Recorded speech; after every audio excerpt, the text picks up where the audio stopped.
Welcome to LOA Today. I'm Walt Thiessen here with Alex King. Today is Thursday, July the 30th, 2020. It's 4 p.m. New York time, wherever you are in the world. Thank you for joining us for another episode of LOA Today, your daily dose of happy. And it's been quite the eventful week. We had the stream on Tuesday. Monday's show with Louie and Amy was just high energy. Yesterday, I got to talk with Joel Elston again for the first time. That was really great. Yeah. And there's more news about the app for iPhone listeners. I finally got the Apple gods to approve it. It's currently in the process of rolling out, so it may not yet be in your app store, but it will be in the next hour or two, I think, because I'm already seeing signs of it. Like this part of it is updated, but that part isn't. So it's kind of in the middle of a rollout. Yeah. But, good things happening there. Just updated the PC version of the app and trying to figure out how to sign the Mac version, and then everything will be out except for the new updates coming. But you know, that's always ongoing. Baby steps. So how you doing, Alex? You got your headphones on, you got your unicorn gear going. You're looking good. How's it going? I'm back. You're back. All right. Well, I'll tell you what. We were planning to have. What I missed on Tuesday? Yeah, well, that's part of what we're going to do today. Oh, all right. Yay. Yeah. Okay. We were planning to do Dan's ebook, The Money Game. We were actually going to do a chapter by chapter thing on that, but Dan is not able to join us today. He's got something that's kind of in the way, conflicting. So I thought it would be kind of fun to, well, first of all, we've had some questions from our listenership that were emailed directly to us to talk about from Avinash, who's actually sent in a question previously for the stream. Mm-hmm. And I thought it would be fun after we address those questions to kind of redo the questions that the stream addressed on Tuesday and see what answers we come up with. Now, it's a little bit unfair because they've already addressed it, you know. But but I wasn't here, so I don't have. That's right. The bias. Plus, there's actually another question. There are two other questions that are ready for the stream for next week. And if we get to the point where we still have time, we can address those and see how we can do compared to what the stream's going to come up with next week. So we actually will have them in advance. So I like this. Yeah, this is a little bit of a different game for us to play. Mm-hmm. So, okay, well, the first question that I want to address comes from Avinash. And like I said, Avi, he sent in one of the first questions for the stream to address a couple of weeks ago about dealing with, if I remember correctly, it was dealing with oppressive governments and you know, how do you deal with that fact that, you know, they're blocking your access to Facebook and things like that. So it's a great question. And he loved the answer. He wrote back after hearing what the stream had to say that he really loved the answer. And then he followed up with an email today, two emails today, actually, in which the first one he said, I wondered if you and your co-host can discuss about the positive message and reason for coronavirus. He says he heard the messages from the stream and Abraham and Joshua. I'm not sure who Joshua is, but I presume that's another channel entity from Source Energy about coronavirus being a collective manifestation. That apparently is the common theme coming through from the Source Energy channelers. And I do recall that the stream did make reference to the idea that coronavirus was and is a collective manifestation. So he wants to know what our thoughts are. So what do you think? Is this a collective manifestation? I think it has to be at some point. I mean, if it wasn't at first, it sure is now. I mean, so many people are focused on it, feeling it, experiencing it, in some cases dying from it. So in that sense, it's certainly collective. It's affecting each and every one of us in one way, shape, or form. Yeah. Yeah, so I think that's probably a pretty safe way of describing it. I wonder, though, can we describe it a little bit further? Can we talk about, for instance, he was saying, what are the positive messages and reasons for coronavirus? And we alluded to that both yesterday with Joel and on Tuesday with the stream, that there are positive sides to this, but they're often hard to spot. So, and I think a lot of them haven't occurred yet. I mean, we're in the process of getting there. We're going through the 5-step process as Abraham describes it. The first step is identifying what you don't like. Well, I think we've identified it. Yeah, we've got that one down pretty good. So we're now transitioning to the second part, which is identifying what you like, which interestingly enough, not surprisingly, but interestingly, a lot of people aren't focused on. They're focused on how terrible step one is. Well, you are. I would think you would be. I am. I know that most of our listeners are, but the broader range of society is still focused on step one. I really don't like this. And it kind of, I won't poison your answer in any way. So what do you think are some of the positives that are coming out right now and or are going to come out from this coronavirus? Well, I think we've talked about this before and how I feel about the fact that it's brought us all closer together as a society. Like we're all struggling through the same thing right now. So we're understanding each other. Good point. And also as families, bringing us closer because we're stuck in the house with each other. Yes. So it's either tearing you apart or bringing you really close together. Pretty much, yeah. It's one or the other. There's not a whole lot of in between going on here. No, there's no gray area. Like, well, I kind of like her on Wednesdays. Right. But yeah, I think that's a positive thing. I think that bringing us all closer together and testing relationships. And for me, it's been a positive experience. So I think that's a good thing that's happened with coronavirus. How so for you? Kenny and I were always fighting about staying in or going out because he's an outdoor nature. Let's go do this. Let's be always on the run doing stuff. And I'm more of a, no, let's stay home, watch TV, hang out together. Mm-hmm. So because we were forced to stay in the house and watch TV together, I win. You like that one a lot. He's now realized that it's not that bad. He doesn't have to be all over the place. We can like do things together and still have a good relationship. Mm-hmm. Okay. Well, that's worked out really nicely for you. How about for the broader society, though? Because I think that's kind of where I was pointing to. You know, how's it helpful for everybody? Broader society, I would say people are getting way more creative with their free time. TikToks have blown up. Parenting blogs and podcasts have blossomed. A lot of parents are trying to figure out what to do with their kids. Now they have all this time off, homeschooling, all this type of stuff. So yeah, creativity I think is a great thing. That's true, because when we're faced with challenging or difficult, struggling type circumstances, we kind of have to get creative. Yeah. Either that or else get depressed. One or the other. Right. Suck it up or die is how I feel about it. Yeah, it's blunt, but it's direct, you know. That's me. That's true. And it's true. I think that is exactly what's happening, which is a good thing. I know this is going to sound a little strange, but as medical reports have come out over the last few years about the increase in dementia type situations, Alzheimer's and so forth, I kept thinking to myself, that's people, among other things. I mean, we know from like my sister-in-law, who has a scientific background, talking about how people who have these kinds of conditions, the conditions are very similar to diabetes. So a lot of the same rules that apply to diabetes also apply to them. So there's certainly that part of it. And there are other aspects too. Yeah. It's really interesting. That, you know, who knew that insulin would have such an important role to play? But, actually, I did know that. I did know that part. Okay. But there's also, this is something that is coming out in a lot of the studies. There is the mental side of it. And by the mental side, I mean, how much are you using your mind? How much are you using your brain? Yeah. And it almost makes me wonder if coronavirus was sort of the negative law of attraction way that society built to start using their brains more. Not that they really wanted to consciously. It's just that's what there's a lot of things we don't do consciously, but still, it happened. It happened, and it's happening a lot, and it's great. I mean, like you pointed out, people are getting a lot more creative with a lot of things. There's the little things. You mentioned TikTok.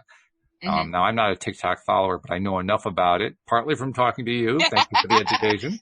No problem.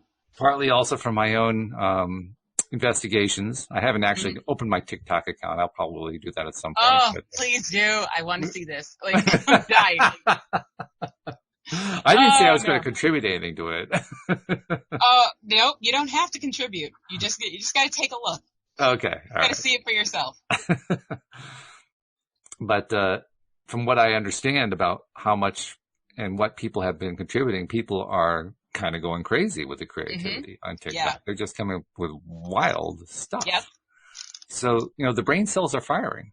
Mm-hmm. The neurons are firing, and they're new neurons are being created. You want to love to talk about that, how new neurons get created every time that we're focused on stuff that we love.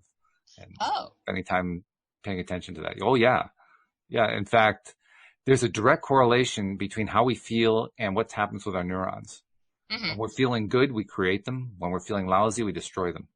Wow. Oh, yeah. That makes a lot of sense. Yeah. And it's also kind of startling, perhaps is the word. That kind of blows my mind about like how when I was going through depression, I had a lot of memory problems. So that makes total sense to me. Yeah, sure. Well, you're not engaging the brain. So yeah. Of course. But what's really startling is how quickly it happens. Yeah. Literally, science has been able to wire people up and track and notice that from the moment that somebody focuses on something that feels good, where they're laughing or smiling or, in some way behaving in a quote positive unquote way, they can trace it down so that 90 seconds later, some part of their body is being stimulated through a new set of neurons that have just been created that are feeding information to some part of the body that needs healing, and the healing starts. 90 seconds. 90 seconds. And the same 90-second rule applies in the opposite direction. Mm-hmm. So when you start focusing on stuff that you don't like, your body starts sending out signals, kill yourself.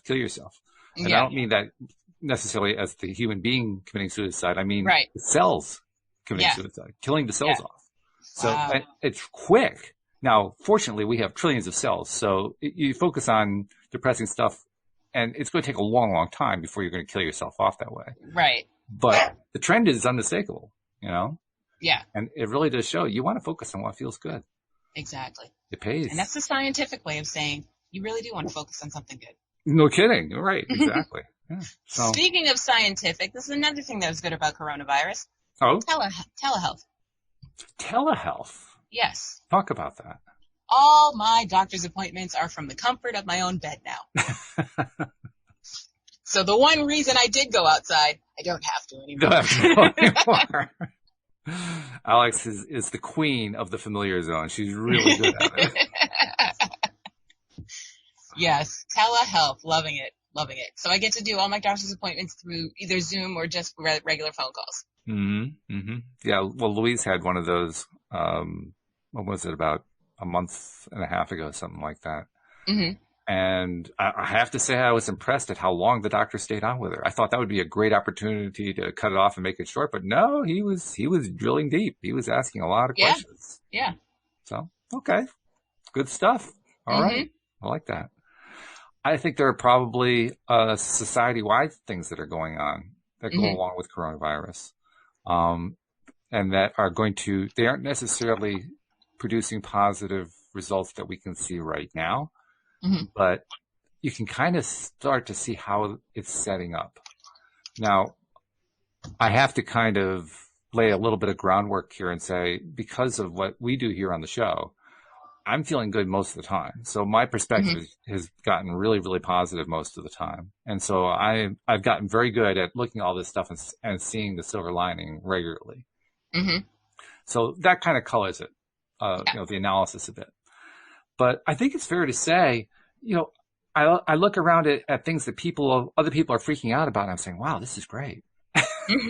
For instance, you got the controversies going on now with, Joel and I talked about it yesterday, how there are some people who are defending the upper echelons of the medical establishment, saying you got to follow what they're saying, and there are others, that's usually on the left, and on the right, it's the people saying, oh, no, you can't trust what they're saying. They're all liars. You want to do hydrochloroquine or whatever it is, and you want to not wear a mask. And it's like this whole big divide going on, and everybody's, fighting and so forth.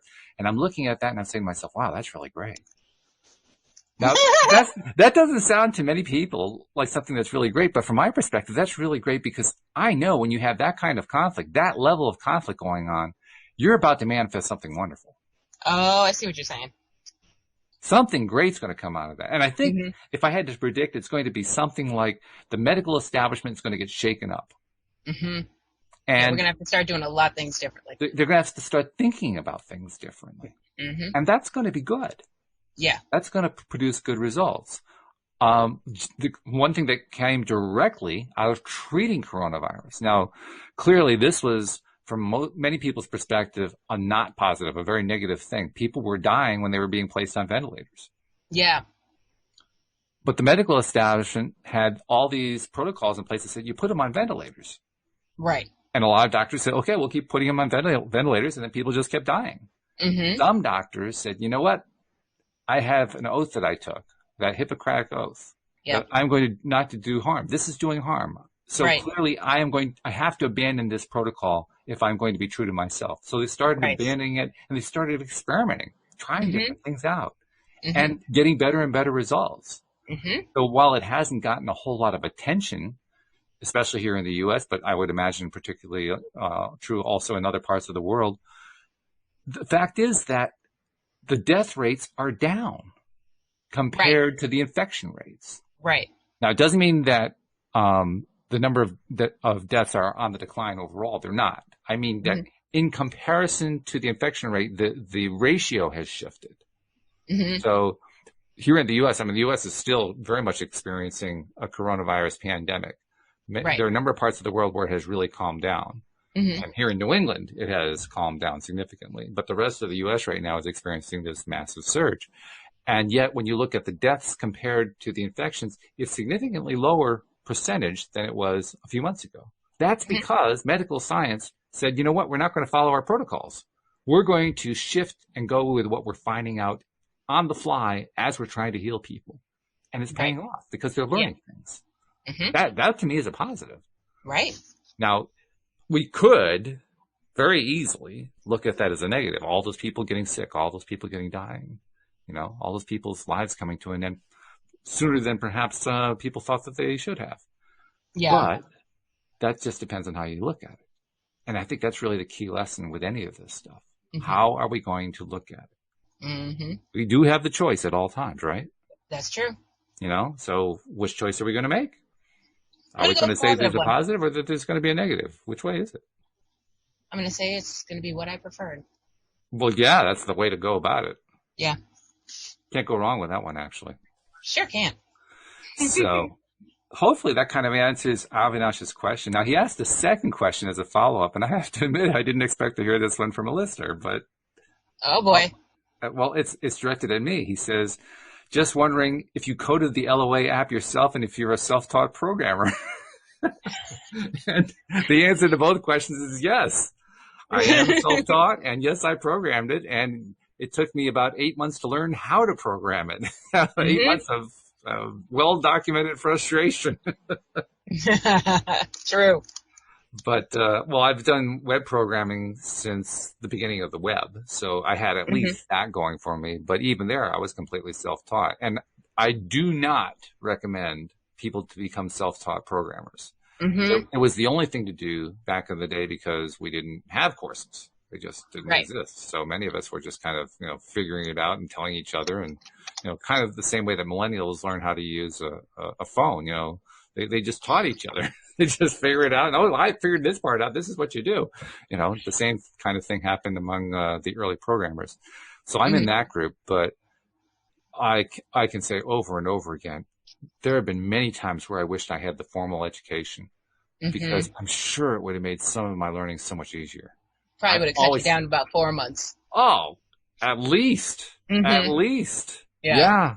I mean, I think that 8 month period would probably have been 1 or 2 months. Right. Probably about 2 weeks if I'd had the proper education behind it.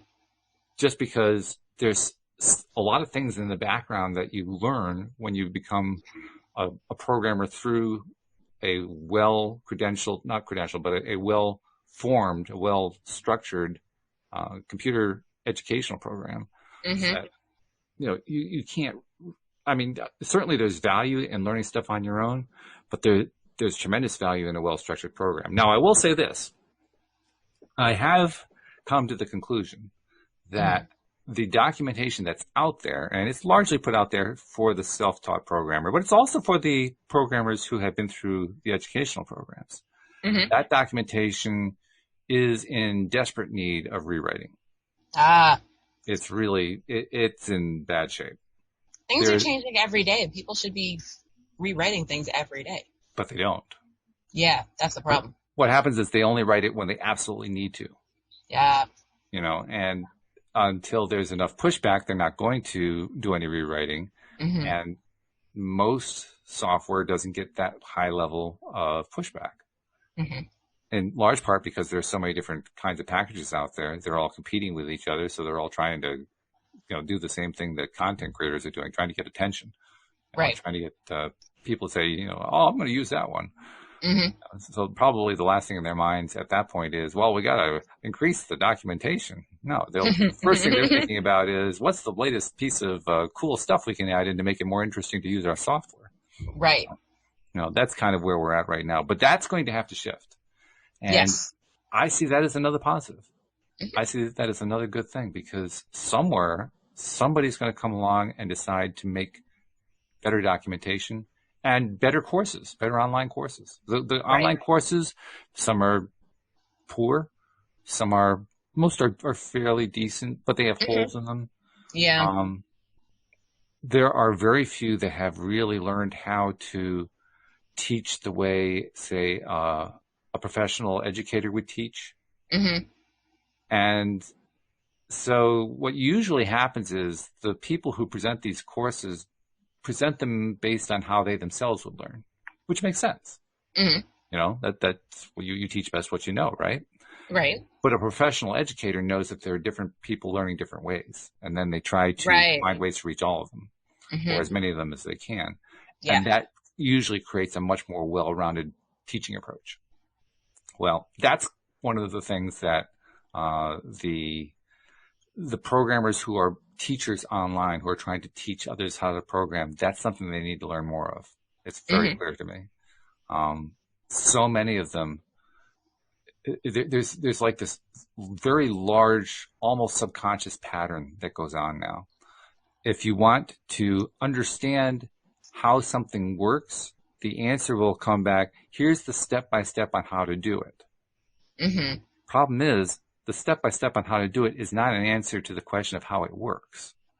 It's how you implement it. But it's not how it works.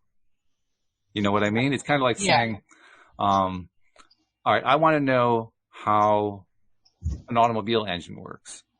And you say, well, you put the key in and you turn the ignition. Well, that doesn't answer the question. Okay. Well, the rest of the answer is after you turn the ignition, then you put the car in gear and you start driving. No. How does the engine work? Right. That's the disconnect that's been going on. And it's going on pretty substantially across the industry. So again, I see that as an opportunity. Someone's going to come along and say, you know what? I can teach a better course. Mm-hmm. And they're going to start relearning and reteaching all this stuff. And everybody's going to latch on to, wow, this great new method this guy is using. Well, it's a method that was like 100 years old, but he was the first one to use it in this particular context. Yeah. So, yeah. But that's a long-winded way of saying, yeah, I'm self-taught, and I wish I had the background that the people who've been through educational programs have. But on the other hand, I'm proud of myself. I mean, I'm proud of you too. 2 years ago, I didn't know if I could do it, to be honest. Right. I really did. Now here we are. In fact, a year and a half ago, I started and I quit because I couldn't do it. Oh, I didn't know that. I was really, really frustrated. I was trying to learn, trying to understand. The material I was running into was so vague and so unhelpful, and I was lost. Right. Which was a different experience for me because I always did well in school. Mm-hmm. And I always did well learning stuff on my own. And for the first time, I couldn't get it. That was completely new to me. Yeah. I know lots of people have gone through that, going through their educational experiences. I didn't go through that most of the time when I was in school. So it was very, very new. And it was kind of disconcerting because there wasn't a teacher I could go to say, could you please explain this to me? Right. So anyway, I hope those answers are helpful to you, Avi. And thank you for sending in both of those questions. Those are good questions. It sounds like the dog thinks so too. Yeah, we have a doggy visitor, and my dog's not too happy about it. Ah, is that what it is? Yeah. Okay. Yeah. So anyway, you will feel like you're up to trying to answer some of the questions that the stream answered? I'm ready. All right. So I'm going to kind of go in backward order with what we did on the show on Tuesday.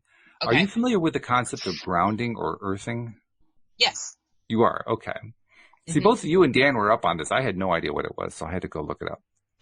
But that's okay. I don't know which version you're talking about, but the version I'm talking about, I was taught to use for my anxiety.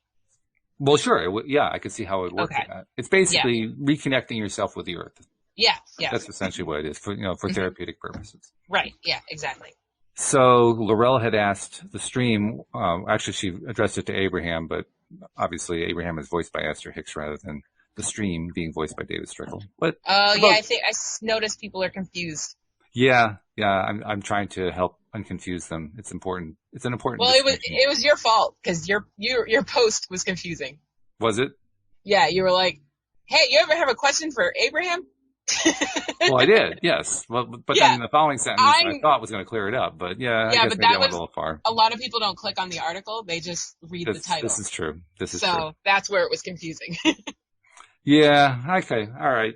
Yeah. Guilty as charged. I get it. Because I'm one of those people that don't click on the article. So I was like, but we don't have Abraham. But all right, whatever. So wouldn't it be great if we did, though? But we got the next best thing. We got David Strickle. We got It's all source. It's all source. It is source energy. And that's really the best part. Yeah. And in fact, Laurel, who expressed that confusion, later wrote that, wow, it sounds just like Abraham. So, that's the good thing. Oh, good. But anyway, her question was, what does Abraham or the stream think of earthing or grounding? She says it's supposed to correct the blood and make it flow better for healing. So could this simple act be the turning point for the coronavirus, which we were just talking about? She says, imagine ICU patients with a grounding pad. What could have hurt? And all those people that headed to the beach kicking off their shoes. She says, I'm hoping this could be our saving grace. So earthing or grounding as a way of dealing with the coronavirus. What do you think? I think in the sense that anything that puts you in a positive mood can only have a positive effect. I think in that sense that, sure, why not? Mm-hmm. Medically, probably not, but that's just me. Well, this actually ties into a little thought experiment I was going through. I do those all the time where I'm kind of playing out what different people would say and so forth. I had a conversation that I've talked about here on the show about, I think it was in January. Yeah, that's right. It was in January when Louise and I went to Florida. And during our trip there, we visited my cousin and her husband, who I guess would be my cousin-in-law, if there's such a thing. Yep. And my cousin-in-law, is a retired geologist. So he's a scientist. His specialty was studying crystals, and he still studies them, even though he's retired, which just goes to prove that you never really retire. But my cousin is a very positive person, and she's also into law of attraction. So I knew he was familiar with the concept, and I told him what my interest in it is and that I have a podcast and so forth. And so we were talking about stuff. And of course, he comes completely from the scientific perspective, but he's very friendly about it. And he made a really interesting point at that time. The point he made was, in response to something that I said, I have no proof for any of this. And he says, there is no proof in science. And I said, what do you mean? He said, proofs are for maths. Science does not have proof. Sugar, honey, iced tea. Because and his reasoning makes sense, because he says science is what he calls a data collection enterprise. Wow. They're just constantly collecting data. And what they're hoping to do is to find how that data converges. If it converges consistently enough, then they can draw conclusions from it. But you can never prove anything in science. The most you can do is have convergent data. I thought that's a great point. Yeah. And it's a point that pisses off a lot of people, because there are a lot of people who want to prove things with science. Yeah. that undermines a lot of agendas. but once again, I think it's a good thing.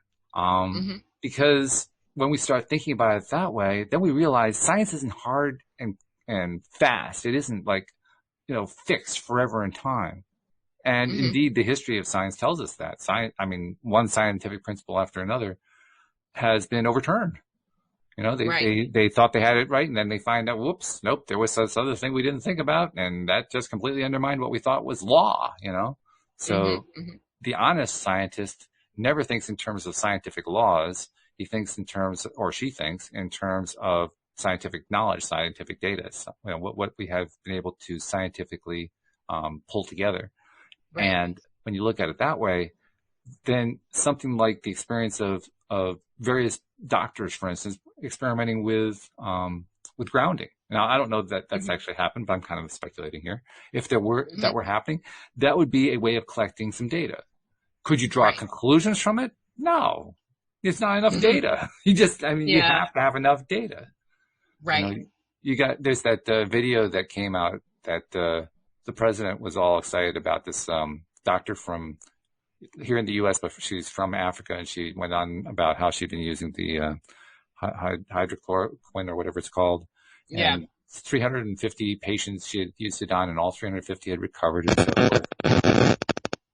And it's created a bit of a divide within medical circles. The CDC is saying, well, that we still say that that's not proven. And the reason first of all, haha to the CDC, guess what? There is no proof in science. But you can also see what their point is, because there's really not a whole lot of data there. It's not like they were testing for it. It's not like she was testing to see, okay, here's my control group and here's the group I'm testing on. And so, no, she was doing none of that. Exactly. Which is not bad. I mean, certainly it's good to try to help people when you're the doctor and you're on the spot helping somebody who's got this really bad disease. Kudos to her for doing that. But it doesn't prove anything. Right. That's the key point here. So you have to kind of take a step back in all this stuff and say, forget about proof for a minute. What data do we have? What's the data telling us? Right. In the case of hydrochloroquine, I think it's called, I got to get that name down because I keep saying that over and over. Not me, because I don't care. So. Well, you don't have the disease, so you don't care. If you have it, then you probably care, but that's another thing. If you had malaria, you might care because that's what it's for. But no, because I don't care, I'm not going to get malaria. Well, there's that. It's not in my vortex, so. That's true. Yeah. Caring does make a difference in that way too. Yeah. Yeah. But that, to me, what she has is data, and it's just more data. There's also data that shows that it's harmful. Right. And people can point to one or the other and say, well, this proves that it's wrong or this proves that it's right, all they want to, but it's still just data. Yeah. What we're looking for is convergence of data, and we don't have it yet. So we can't say anything. Well, we can express our opinions. Oh, well, yeah. We can do that all day. They've been doing that continuously. That's all this has been, honestly. Right. So anyway, that's kind of the way I've been looking at that stuff. But I agree with you. I think that that grounding or earthing works if you think it works. Right. It's if like you think the it whole works, losing weight, eating ice cream thing. Yeah, exactly. Yeah. I had never heard about grounding and doing that to your blood. I'd never heard that. Well, I'm not surprised somebody has come up with that. Yeah. But is there data? Well, even if there's not data, I mean, I express opinions here all the time that have little or no data behind them, so I'm not too worried about data. Let's be perfectly honest here. But the data that I do have leads me to conclude things like all disease starts in the human mind. Okay, I can't prove that. Now I can give up on proving, which is nice. But I don't even have a convergent data to show that it's true. I just have this deep-seated belief that it's true. Right. But I believe it. I believe it very strongly. And that's all that matters. I keep seeing evidence of it over and over again. So I'm satisfied about it, even if, and I suspect our listeners are, but even if the rest of society isn't, I'm still satisfied with it. Okay. I think it's true. And from that perspective, then yeah, I can see how earthing would work, grounding would work. If you believe it works, it works. That's all that matters, is if you believe it works. That's the placebo effect. Yep. If you believe that it's going to heal you, even if you know it's a placebo, it will heal you. That's pretty cool. Okay, well, we've had a good swing at that one. Let's try one of the other questions. Now, this one's going to be a bit challenging because this touches on one of those areas. It's kind of like the third rail of politics, like Social Security is. You don't go after that. This is the same kind of deal. But we never shy away from stuff here, so we'll go after it. Nope. So the question came from Chuck, who did one of the most wonderful things you can do here on LOA Today. He told a friend to tell a friend. Thank you. And that friend became a co-host on Monday. Oh, welcome. So thank you for doing that, Chuck. I know we've said that again before, but we're saying it again because you deserve to hear it again.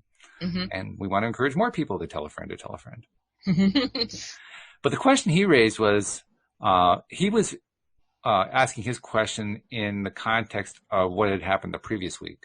That, the stuff that the stream had said the previous week on the previous Tuesday.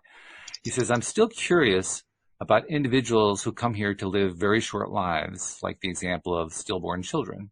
Mm-hmm. If we choose at the soul level, what level to experience the human experience, then what is gained from those who do not complete a physical birth? Is their sole purpose to influence the life of the potential birth mother in some way? Or is there something of benefit to the soul of the stillborn child that they receive as well? And if so, can the stream give an example of what their soul gets from the experience? And of course, it doesn't have to be just stillborn. It could be abortions. It could be miscarriages of various kinds. I mean, there are a lot of different ways that a pregnancy can fail to come to term. And this, I presume, covers all of them, plus those where they come to term and the baby dies soon afterward. Mm-hmm. So there's the context. It's not an easy one. You want to take a swing at it? Okay, so riddle me this. What if there's a rule? A rule? A rule. So there's this universal rule that we have to experience something. So we have to come back and experience something, right? All right. So what if we decide, all right, I'm going to take the shortest way out to get back to source as quick as I can? Just thinking. Okay. That's my stab in the dark. So basically, they're here on a dare. Yep.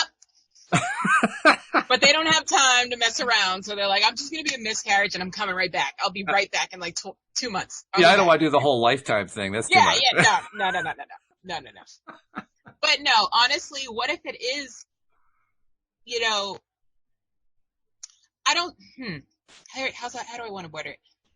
It might not be fully on the soul that wants to experience the stillbirth. It might be the mother's journey, the father's journey, in the contrast that they had to deal with. I have a friend who actually just went through a stillbirth, and her son's birthday was supposed to be a couple of months ago. And she's dealing with that right now. And I see her posts every day, and it's harder and harder every day. And so, maybe that's her journey, and that's what she had to deal with. So this soul had to say, you know what? I will be your stillbirth. That's what I'm going to do for you. Because these are souls and stuff that we've already made contracts with up there or wherever. And that was the agreement that was made. So you believe in soul contracts? I do. Yeah. Mm-hmm. Pretty strongly, I would say. Yeah, I do. Because I've always been kind of iffy about them. Yeah. I'm a strong believer in people are here for a reason and a season. Okay. All right. I mean, Dan and I talked about that one time, and he's kind of iffy about it too. He's like, okay, well, if it was I know how he feels about soul contracts. Yeah. He's like, nah, bro. Nah. But I don't know. I mean, he and I definitely agree on one thing. If you establish a soul contract and come here and decide that you don't want to carry out the soul contract anymore, you can change it. You can break it. You're not locked in. It's like the unbreakable vow. This isn't a Harry Potter movie. Isn't it though? Are you sure? You don't know that. Well, until this can be a magic wand, I'm going to go with a theory that it's not a Harry Potter movie. If I believe it's a magic wand, it's a magic wand. Well, this is true. Yes. Do you believe this is a magic wand? Not today. Yeah, so there you go. I'm done. QED.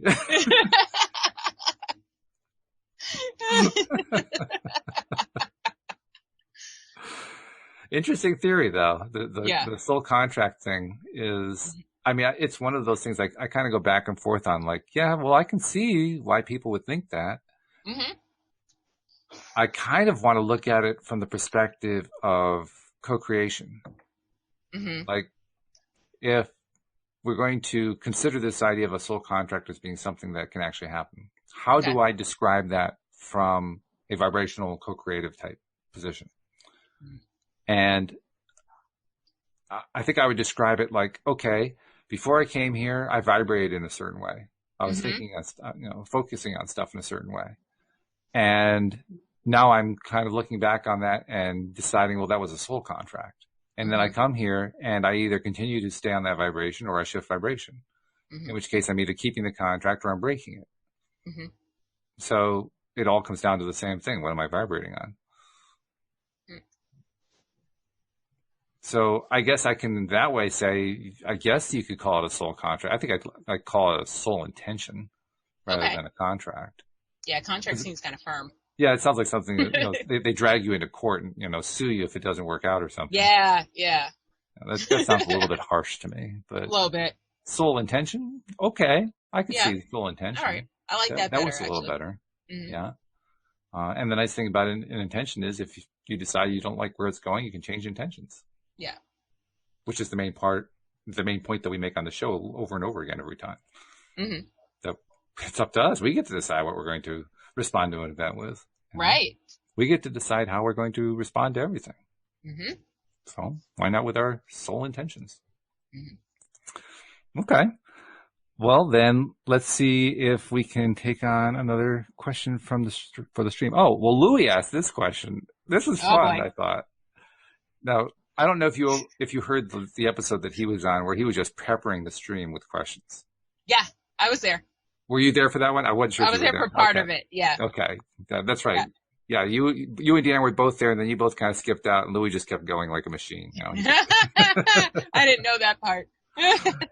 But thank God he was there because we both had to go. So. Well, he is so focused. This is the question he was trying to get at is the question that has driven his entire life. Mm-hmm. It started from when he was very young and he discovered none of the adults could answer the question. And so he kept pursuing it. And then he was doing, mediocre work in school because they wanted him to do all this other stuff. And his response was, I'll be happy to do that if you can just explain to me why I'm here.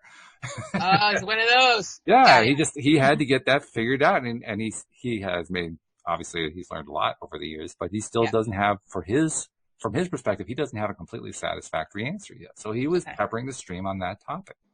Right. Well, as a follow-up, and I won't even try to piece together how this came about, he came up with this follow-up question. He says, is the world really flat for flat earthers, and is it really round for round earthers?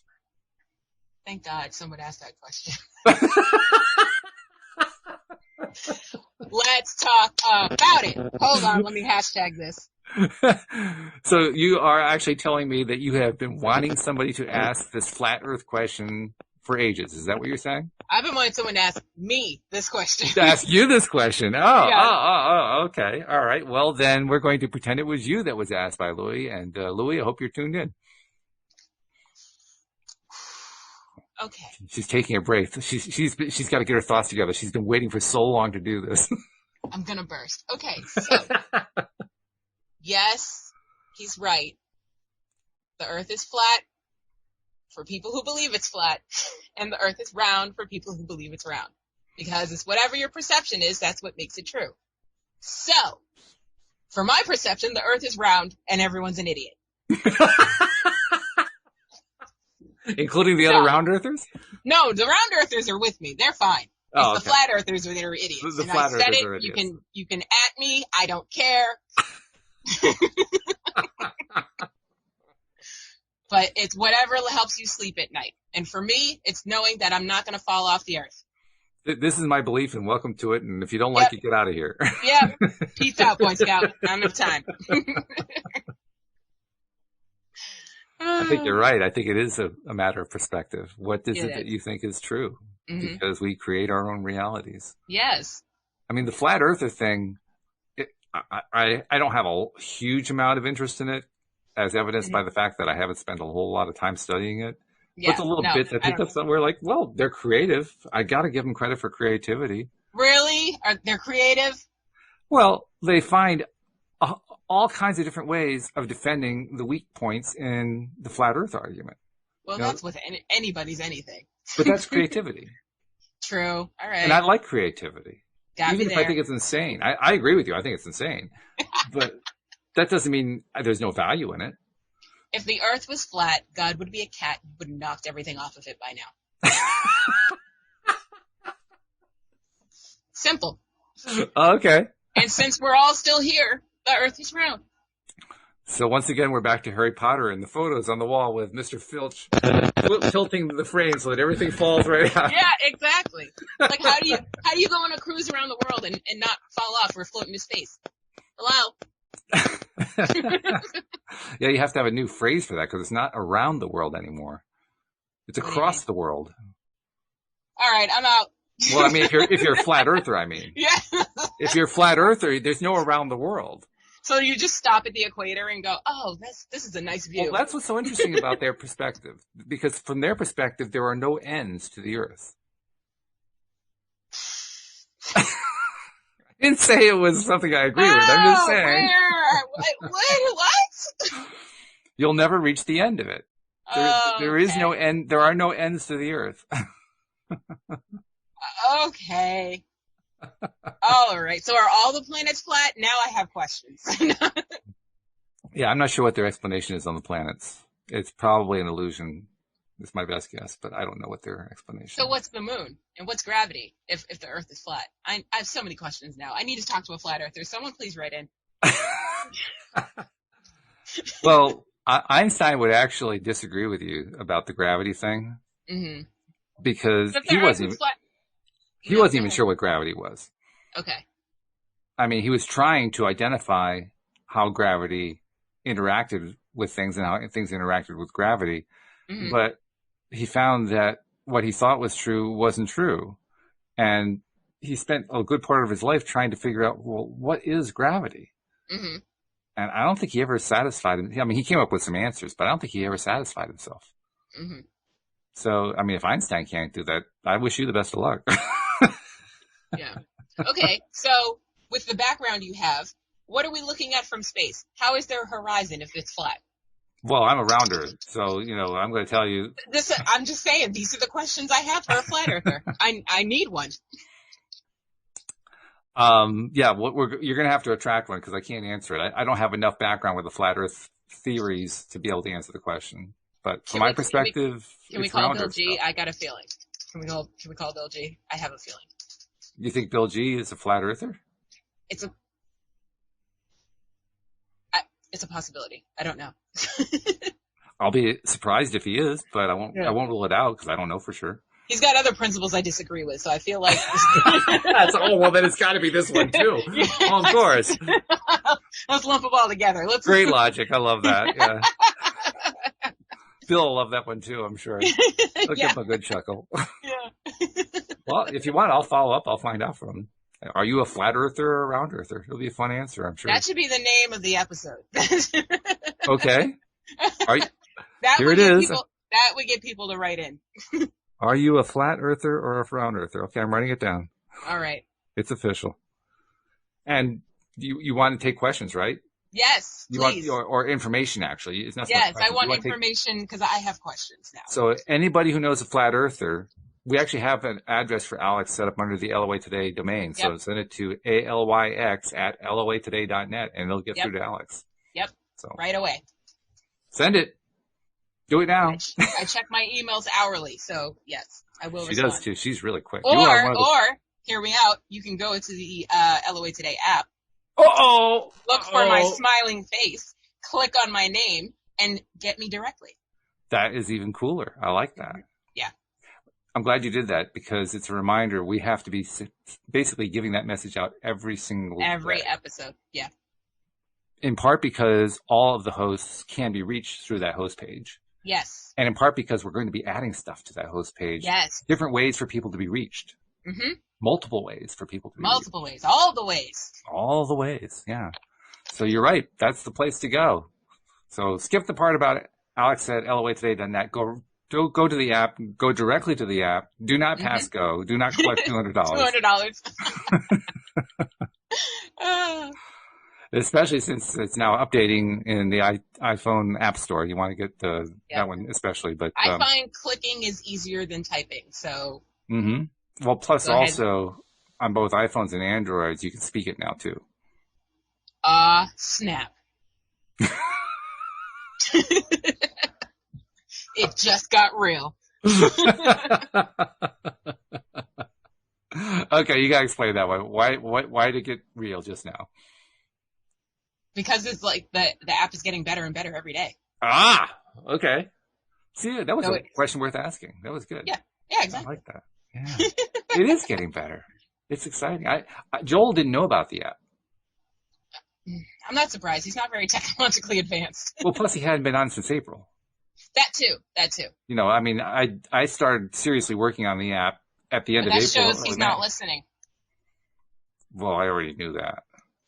I didn't. Now I'm upset, Joel. But I'm not upset because I know what kind of schedule the guy has.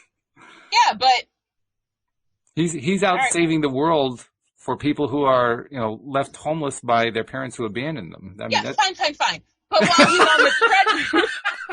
while he's on the treadmill, press the button. We're right in your ear.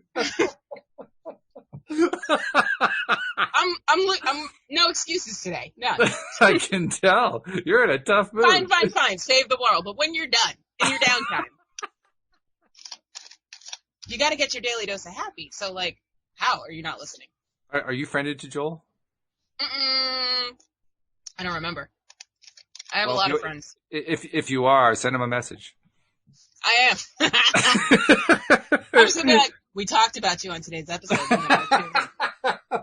He'll love it. Matter of fact, I'm making him a hashtag. Okay, all right. Oh, that's great. Well, then, since we are tying in the app this way, we should probably do a complete app promo. So, First and foremost, as we announced at the beginning of the show, the iPhone fix is now fixed, so that the problem before was that the episodes weren't updating. They are now updating once you get the new version. Mm-hmm. And that fix has already been applied to the Android version. The PC version now also has it. I'm still figuring out the Mac version. There's a whole signing thing you have to do there. And I have to give a comment about Apple. The Apple police gave me a little bit of a hard time. Oh, it's apparently Apple doesn't like YouTube. Oh, burn. I mean, and I'm not really, I think it's because Apple's competitor is Android and YouTube is owned by Google, which created Android. But that's only a theory. I can't prove that. No, that's definitely it. Well, let's just say I'm leaning that way. All right, well, I'm leaning with you. I had links on the LOA Today app to our live stream on YouTube and to the videos page. Right. And they kept, the first few times it went through just fine. But with this most recent version, they kicked it back to me. They said, you're violating people's copyrights. I said, what are you talking about? But it's our copyright. It's all of our content. I mean, the only thing that isn't is the theme song, and I paid for an extended license on that. Right. I showed them the extended license. Nope. They sent me a picture, a screenshot of what looked like just like a generic YouTube homepage. And I'm thinking, where on earth are they getting that from? So I tried a few different ways. I finally figured out the way YouTube directs you over to your videos page. They have like a redirect that goes through the homepage to the videos page. So the homepage shows up for like a split second and you never see it. But they have a computer capturing it so they can see it. So they say, well, you just violated the copyrights of all the people who had those videos on the homepage of YouTube. Oh, come on, man. Really? I mean, that's the 1 second you decide to snapshot that? Yeah. Come on. Waited 2 more seconds. You would have been fine. So I ended up taking off the link to the videos page, but at least I was able to leave the live stream link up. So is that for both Android and Apple? Yeah, it's going to come off the Android too because it's just too crazy to try to maintain the separate code bases. So. Well, that's okay. That just means I get to do my promo, so it's fine. Well, it also means that we got to get closer to having all the live streaming right on the app. True. And that leads to the rest of the promo, which is you want to get the app because that's where all the stuff's going to happen. Yep. Already on the app, you've got the ability to play all the episodes. And yes, now they update, which is a good thing. Right now, as we speak, it has the Dan Mangena ebook, The Money Game, which we're going to be talking about. We were going to talk about this week until Dan had to opt out this week. So we'll start next Thursday. This is a guy who you'll recall about a month ago said, you know, I had a great month of June. I almost hit my goal of a 6-figure month. Yep. And most people look for 6-figure years. Facts. You know? Dan ain't over here playing games. He's not playing games. So when you got somebody who's going for a 6-figure month, you know they understand how to play the money game. Facts. Yes. And his ebook is on the app for free. Awesome. I mean, that's sweet.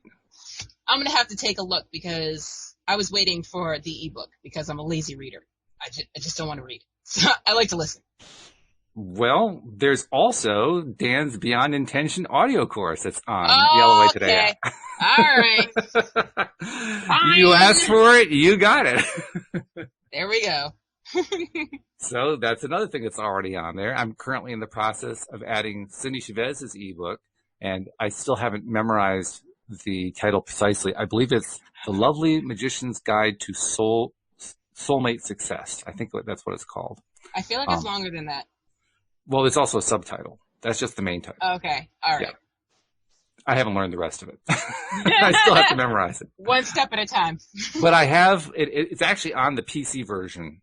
Mm-hmm. I just uploaded that today. It's not yet on the iPhone or Android versions, and obviously it's not on the Mac version because I still haven't figured out the signing on that one. Mm-hmm. But that's going to be like one of the next things coming on there. So there's another reason to have it because she is an expert par excellence when it comes to LOA and relationships.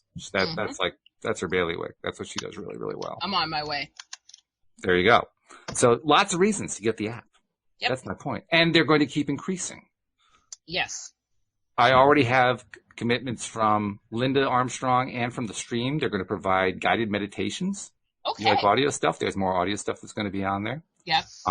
Rita is kind of considering what she's going to put on. She's a psychic, and I'm not sure what she's going to put on. She's thinking about it. Louis trying to figure out what he wants to add to it. And I'm thinking about adding the book that we did, Your Daily Dose of Happy. You should. This is an app that's just going to keep growing and growing and growing. Right. So you definitely want to get the app. That's definitely. This is just what I'm saying, you know. Yeah. So is that a long enough promo? I think it is. I think so. We didn't actually finish the video part because that's the part that you do so well. Why should people become YouTube subscribers, though? Well, why should they become? Or why should they become? How do they get there? Well, that too. That comes afterward. No, I think it's the other way around. Okay, so what you want to do is go to YouTube, search LOA Today podcast videos. And the reason you should do that is so you can see our smiling faces. I get it. See what I did there? Okay, very nice. And once you see our smiling faces, click down below to the red subscribe button. Next to the red subscribe button, there's a little silver bell. Make sure you click all so you'll always be notified when we are live. Beautifully done. Beautifully done. I have to. You are the expert. You found a great way to tie all that in. That was nice. I like that. Yeah, that was a spur of the moment one day. And I just very well. Very well done, I have to say. Yeah. Mm-hmm. So, okay. Well, I think we gave people a lot of good reasons to subscribe. I love the fact that I don't have to say, go subscribe to us on iTunes. Go subscribe to us on here. I don't have to do that anymore. Yeah. That is so nice. Just download the app. Yeah. It's simple. And everybody knows how to do that these days. Like anybody. 4-year-olds learn that one. Just need to get a hold of the phone when they're not supposed to. Oh, they be installing everything. No kidding. Yes. How do you think TikTok got on my phone? I believe it. Mm-hmm. I believe it wasn't me. It wasn't me. You're basically, washing your hands of any responsibility. Is that what it is? Oh, As you enjoy all the apps? No, it was my niece. It totally was. I don't even use it. I swear. Yeah, you know a lot about it, though. Yeah, I do, because of her. She uses it on my phone and makes me do TikToks. Yeah, I know. She's homeschooled now. There's nothing else to do. And yet, funnily enough, you were looking forward to what I was going to do on TikTok. No, I was looking forward to your reaction to see what's going on out there. Okay. Yeah, all right. I always look forward to your that. reaction to millennial situations. I always look forward to that. Okay. Well, I certainly don't want to disappoint you on that. It's like if you were to present my niece with a cassette tape and just video what she thinks of it. It's like that excitement. Now, Jeffrey posted something. I was about ready to sign off for the show, but Jeffrey posted something that I've got to bring in and ask a question. He says, let me know if I can add to the app as well. Oh. And on the one hand, I like that. On the other hand, it's a little bit tricky because you let one listener in, then all the listeners have to be able to add stuff, and now it starts to really pile up quicker than I can do stuff. Yeah. But it's an interesting point. I think part of the answer to that is going to be we're going to allow all listeners at a point around the time where we do the live streaming on the app to contribute, because the live stream is going to include a live stream chat area. Right. It's going to be the primary place to add stuff. Mm-hmm. But I'll add this. If you've got something that you think is particularly poignant particularly useful for other people, run it by us. I'll run it by everybody. I'll run it by all of our co-hosts. And, if the general consensus is, yes, that needs to go onto the phone, then onto the app, then it'll go on the app. Yeah, I agree with that. Yeah. So, all right. But show us what you got, Jeffrey. You got some games? Show us. Oh, snap. Well, I have to say you did very well on the questions. Oh, thank you. Compare yourself to what the stream said. Go listen to the episode. You'll see. I'm going to. You were very close to what they were saying. Well, I am closer to the source than most people. Just kidding. We're all just as close.